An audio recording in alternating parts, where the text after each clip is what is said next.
Selector panel এবং board থেকে যে টিমটা দেওয়া হবে মাঠে ভালো পারফর্ম করতে হবে লিটন দাসকে, এমনটাই জানিয়েছেন সৎ সাহসে লিটন দাস। ইতিমধ্যে ভিডিওটা ভাইরাল হয়ে গেছে। আমার কথা হলো, একজন অধিনায়কের দায়িত্ব মাঠে তার কোন প্লেয়ারটা ভালো খেলে খারাপ খেলে এ দায়িত্বটা কিন্তু তার উপরে থাকে। যখন দল ভালো করে সবাই মিলে হয়ে যায়, আর যখন দল খারাপ করে তখন কিন্তু অধিনায়কের উপরে পুরা প্রেসার ক্রিয়েট করে। তো বাংলাদেশের খেলা কিন্তু আজকে আছে সন্ধ্যে 6টা বাজে আয়ারল্যান্ডের সাথে টি-20 ম্যাচ।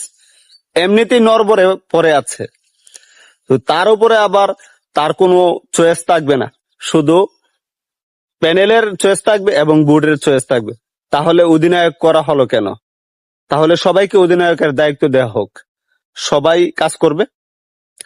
আর না হলে প্যানেলের লোকেরাই আয়সা মাঠে খেলুক আর বোর্ডের লোকেরা আয়সা খেলুক, তাহলে দল ভালো করবে। আর বাংলাদেশের ক্রিকেটে কি হচ্ছে আল্লাহই ভালো জানে।